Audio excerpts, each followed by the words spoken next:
Hello வணக்கம்.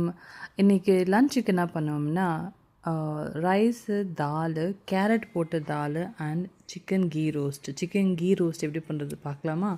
சிக்கனை ஒரு 1/2 kg to 3/4 kg நல்லா கழுவிட்டு அதுக்கு கொஞ்சமாக தேவையான அளவுக்கு உப்பு, Kashmiri chilli powder and curd போட்டு மேரினேட் பண்ணிடணுங்க.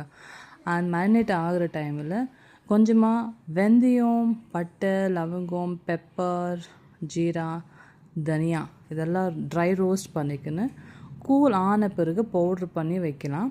பட் பவுட்ரு பண்ணுறதுக்குள்ளே இந்த காஷ்மீரி பேடிக்காய் மென்ஷன்காய்ன்னு சொல்லுவோம், காஷ்மீரி மிளகாவை சுடு தண்ணியில் நல்லா கொஞ்சம் ஊற வச்சுட்டு அந்த மிக்சர் ட்ரை ரோஸ்ட் பண்ணமே அதையும் எடுத்து மிக்சியில் போட்டு கொஞ்சமாக புளி, கொஞ்சமாக பூண்டு கார்லிக் போட்டு மையாக அரைச்சிக்கணும். அது சைடில் வைக்க ஒரு குட்டி ஆனியன் எடுத்துன்னு தேவையான அளவுக்கு கருவேப்பிலை ரெண்டுமே பொடுசாக கட் பண்ணி வச்சுக்கணும். ஒரு பெரிய கடாயில் ஒரு 500 இல்லைங்க 50 ml கீ போட்டு சூடாக்கணும். ஏன்னா இது கீ ரோஸ்ட் இல்லையா, ஆயில் ஆட் பண்ணல, வெறும் நெய்யிலே போட்டு செஞ்ச ஒரு gravy.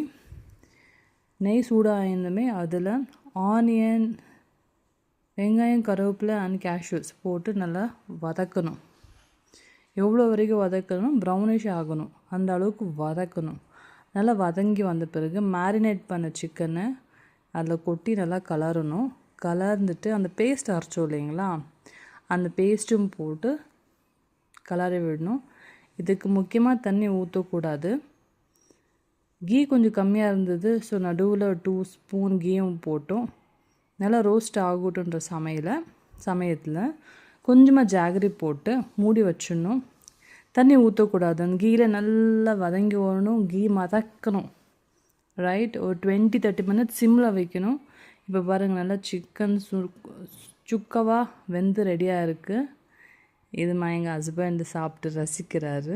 It came out very well. அவருடைய ரியாக்ஷன் பார்க்கலாம் இருங்க. சூடாக இருக்குது, ஆக்சுவலி ரொம்ப சூடாக இருக்குது.